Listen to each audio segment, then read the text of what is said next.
संजय जायसवाल जब थे तो संजय जायसवाल के रीजन में 39 सीटें जीत करके लोकसभा की आई थी भारतीय जनता पार्टी और एनडीए। तो ऐसी स्थिति में क्या हुआ, क्या फेल कर गए क्या सम्राट पासवान? शुरुआत जो आपने बताया कि क्वार्टर फाइनल था, लीग मैच था, लीग मैच हार चुके हैं।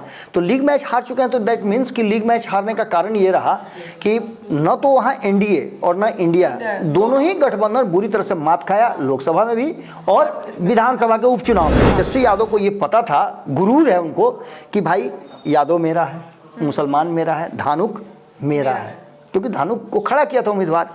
तो काफ़ी है, 34-35% हमको वोट आ गया, काफी हम जीत गए। इन 4 सीटों पे कौन उम्मीदवार उतारेगा, कैसे उम्मीदवार उतरेंगे, क्या होगा, क्या परिवारवाद हावी होगा या फिर इस पर आपसी सामंजस्य के साथ उतारे जाएंगे? अब तक आपने देखा होगा कि जो भी सीट खाली होता है नीतीश कुमार अपना हाथ रख देते हैं। 15 की बात करें तो वहाँ कांग्रेस ने अपना उम्मीदवार उतारा था। रामगढ़ की बात करें तो रामगढ़ में भी लगभग ये सब कुछ तय माना जा रहा है कि सुधाकर सिंह के भाई और जगतानंद सिंह के बेटा, छोटे बेटा अजीत सिंह को इस पर चुनाव लड़ाया जाएगा। पनोरमा ग्रुप, जो सोचता है वो करता है। नमस्कार, भारत लाइव देख रहे हैं आप और ये भीतर की बात है। देखिए, लोकसभा चुनाव के बाद जिस तरीके से एनडीए मार खा गई, एक तरीके से कहिए तो एनडीए को एक बड़ा झटका लगा है।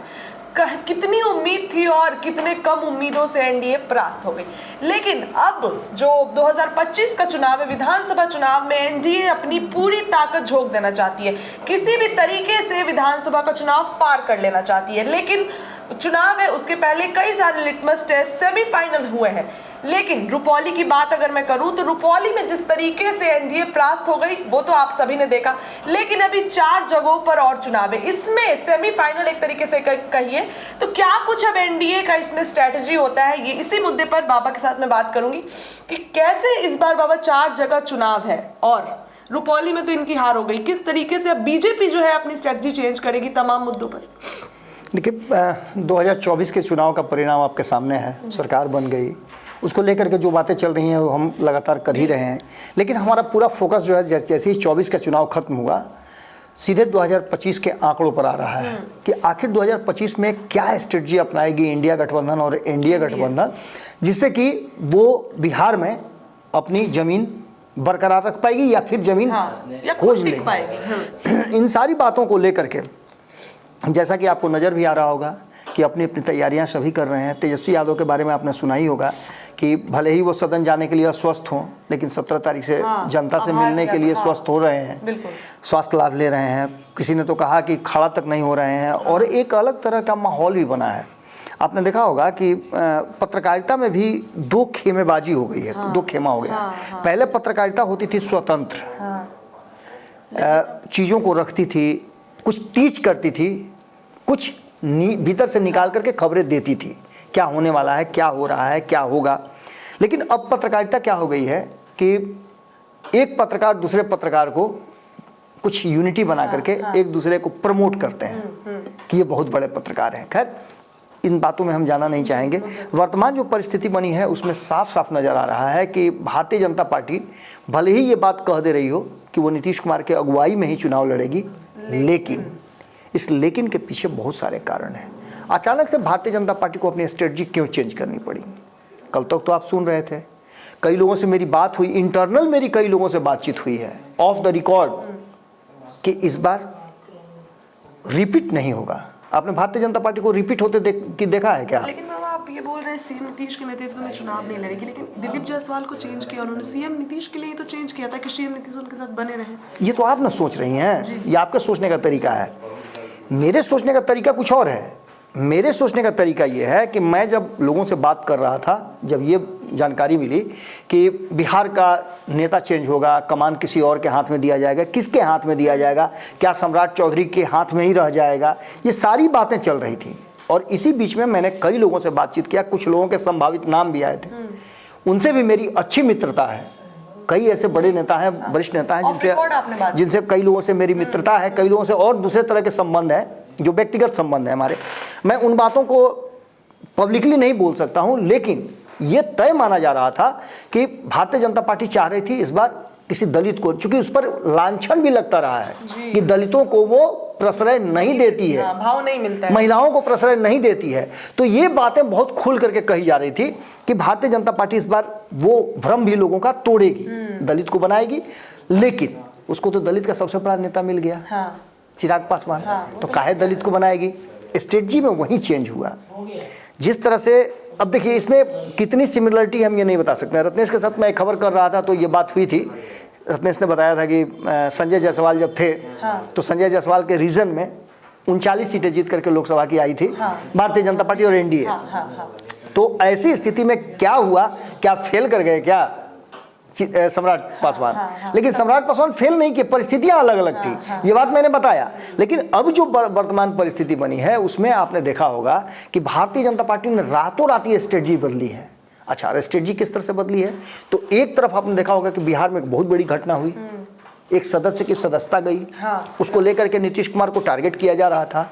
इसमें संलिप्तता किसी की नहीं थी, भारतीय जनता पार्टी का दूर दूर तक इसमें कोई लेना देना नहीं था। लेकिन भारतीय जनता पार्टी ने उसी दिन चौका पर छक्का मारा और रातों रात अध्यक्ष बदले। अध्यक्ष आए, उनका स्वागत भी आपने देखा कि किस तरह से कल हुआ। अब ये सारी बातें जो कहीं ना कहीं इस बात की तरफ इशारा कर रही है कि भारतीय जनता पार्टी आगे बढ़ चुकी है। और शुरुआत जो आपने बताया कि क्वार्टर फाइनल था, लीग मैच था, लीग मैच हार चुके हैं। तो लीग मैच हार चुके हैं तो दैट मीन्स कि लीग मैच हारने का कारण ये रहा कि न तो वहाँ एनडीए और न इंडिया दोनों ही गठबंधन बुरी तरह से मात खाया, लोकसभा में भी और विधानसभा के उपचुनाव में भी। इसका मतलब था कि कहीं ना कहीं आप में कुछ कमी रह गई। ये वही भारतीय जनता पार्टी और वही एनडीए है जो दावा करती है कि 174 सीटों पर हम आगे रहे हैं। ये वही है। इसके अलावे अब जो बात आगे बढ़ती है तो इसमें पूरी तरह से तेजस्वी यादव भी फेल नजर आते हैं। उनका सारा समीकरण धरा का धरा रह गया। धानुक समाज से आती हैं बीमा भारती। हालांकि बाबा तेजस्वी यादव ने ज्यादा प्रचार भी नहीं किया था। नहीं, ये मतलब थोड़े है। आपने कभी देखा है कि गमछी रख देने के बाद सीट आपका रिजर्व हो जाता है? ट्रेन वेन में आपने देखा है ना, कैसे गमछी उठा के रख दीजिए तो आपका सीट रिजर्व हो जाता है। तो तेजस्वी यादव के लिए जरूरी नहीं कि तेजस्वी यादव जाकर के वो क्या कर लिए है, पूर्णिया जाकर के वो क्या कर लिए, वो तो दूसरे के लिए वोट मांगने लगे। हमको नहीं तो उनको ही जिता दीजिए, उनको जिता दीजिए। यहाँ जा करके ठीक है, वो गए नहीं गए, चुनाव कितना मजबूती से प्रचार किया वो नहीं जानते हैं। लेकिन कोई हारना चाहता है क्या? किसी भी परिस्थिति में कोई नहीं तो मैच फिक्स होता वहीं कोई हारता है। तो ऐसी स्थिति में तेजस्वी यादव को ये पता था, गुरूर है उनको कि भाई यादव मेरा है, मुसलमान मेरा है, धानुक मेरा है, क्योंकि धानुक को खड़ा किया था उम्मीदवार। तो इत काफ़ी है, 34-35% हमको वोट आ गया, काफ़ी हम जीत गए। ये सोच करके वो गेम खेल रहे थे और यही कारण था कि बीमा भारती को दिया भी गया था। उनको चिढ़ाना भी था नीतीश कुमार को, लेकिन नीतीश कुमार भी कच्चा खिलाड़ी थोड़े हैं। नीतीश कुमार भी ऐसे खिलाड़ी हैं कि जो बैटिंग करने के लिए नहीं दीजिएगा, फर्स्ट राउंड ओपनिंग करने के लिए नहीं दीजिएगा तो पीछे खोद देंगे। न खेल अब न खेले देंगे, खेलने ही नहीं देंगे, खेलने ही देंगे। बस इसी तरह से नीतीश कुमार ने किया क्या कि वो उन्होंने भी कलाधर मंडल को खड़ा करके धानुक समाज से ही पूरा गेम ही पैक करा दिया। अब ऐसे में शंकर सिंह जीते। शंकर सिंह की जीत कहीं ना कहीं नीतीश कुमार की जीत मानी जा सकती है, क्योंकि उन्होंने बीमा भारती को हरा दिया। ये उनका सबसे पहला मकसद था।